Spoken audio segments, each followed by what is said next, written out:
I denne videoen skal vi se på en oppgave fra eksamen i R2 høsten 2013. Oppgaven er en vektoroppgave, nokså standard vektoroppgave på del 1 på eksamen, der det er gitt noen punkt som danner en pyramide, eller en tetraeder, altså en pyramide med trekant i bunn. Alltid når jeg får en vektoroppgave, av en eller annen grunn, så har jeg lært meg til, og jeg liker å sette opp punktene etter hverandre. Passer på at jeg skriver av nøyaktig det som står i oppgaven, legger de ned etter hverandre, og så på siden her så skriver jeg de vektorene jeg trenger etter hvert. AB-vektor, det er 0, minus 2, 3, minus 0, 0, 0, altså denne vektoren, minus 3, minus 2, 3, 0.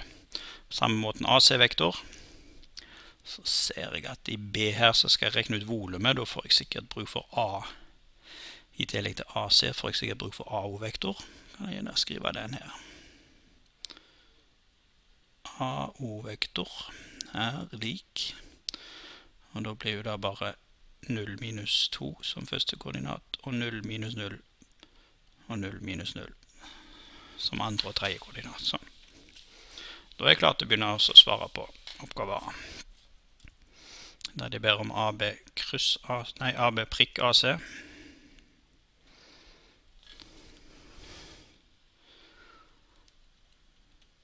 AB-vektor prikk AC.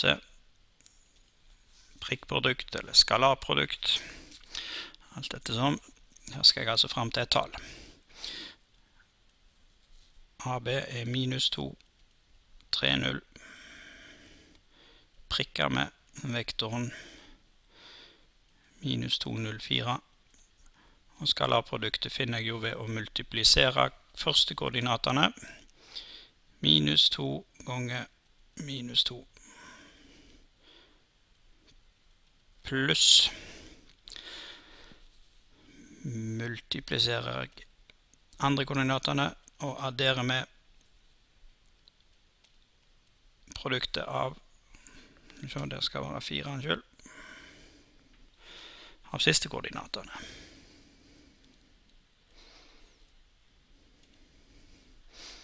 Da får jeg 4 pluss 0 pluss 0 er lik 4. Sånn. I tillegg til dette så skal vi ha kryssproduktet av dem.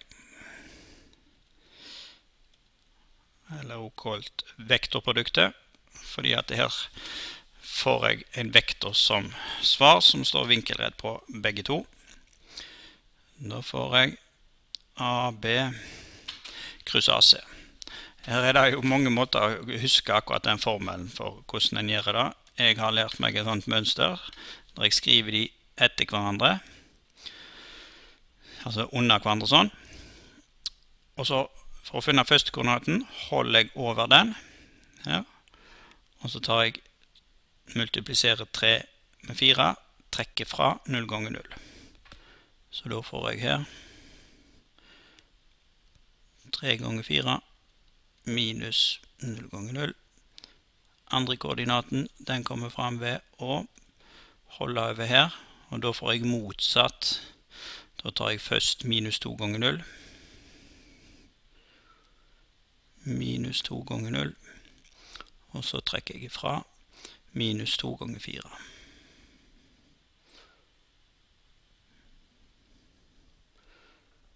Sånn. Og den siste koordinaten i denne vektoren, den får jeg frem ved å holde over siste koordinaten. Så tar jeg minus 2 ganger 0. Minus 2 ganger 0, og så trekker jeg ifra minus 2 ganger 3. Som da. Og da regner vi ut dette her. Da får jeg her 12. Det blir 0, og så får jeg pluss 8. Og så får jeg her 0, og da blir det pluss og 6. Sånn. Det var ikke noe fine rette strekker, men uansett, da var det jeg klart å få til i denne. Det var vektorproduktet, og så var det skalarproduktet av AB og AC. I den neste oppgaven, i B-oppgaven, så skulle vi finne volumet av dette T3 der, og da bruker vi den regel som sier at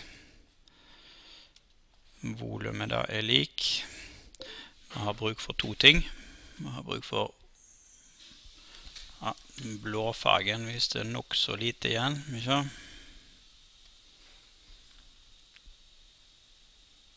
Denne vektoren her. Og så kan vi krysse med den med en annen vekt som går til annet hjørne. Og så tar vi skalarproduktet med en tredje vektor. Og rekkefølgen og hvilken du tar av de, da blir akkurat det samme. Så da får vi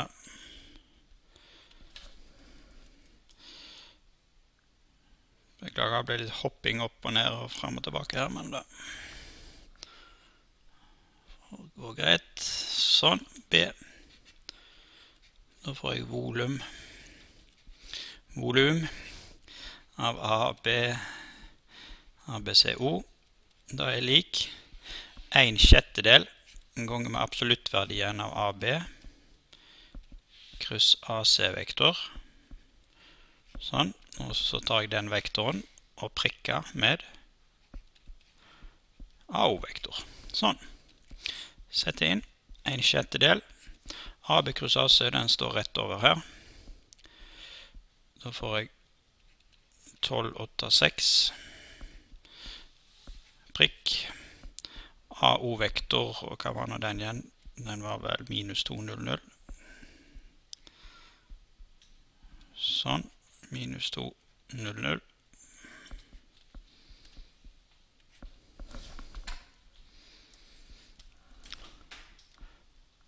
Og her får jeg altså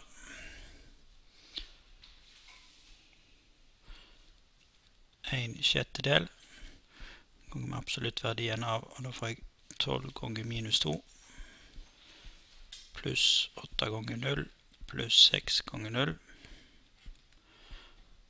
er lik 1/6 ganger med absoluttverdien av minus 24, som altså er lik 4, og volumet av tetraedere er 4.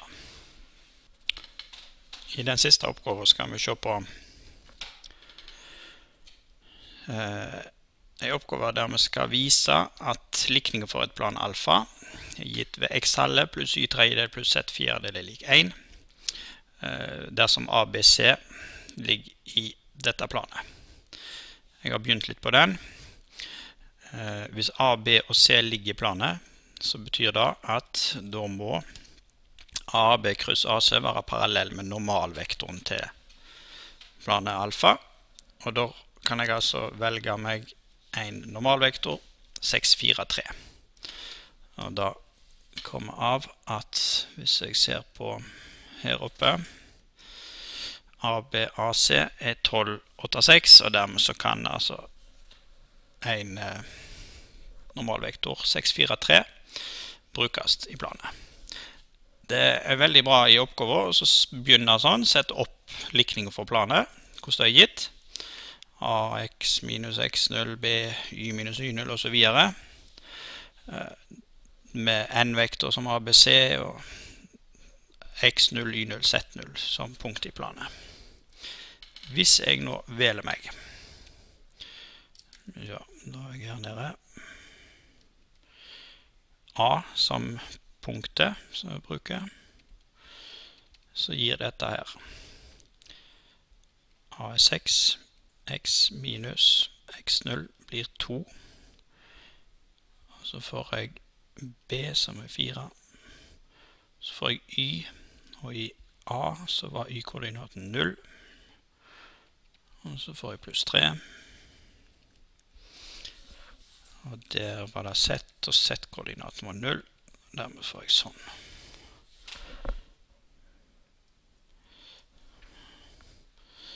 Videre da blir det 6x minus 12 pluss 4y pluss 3z er lik 0.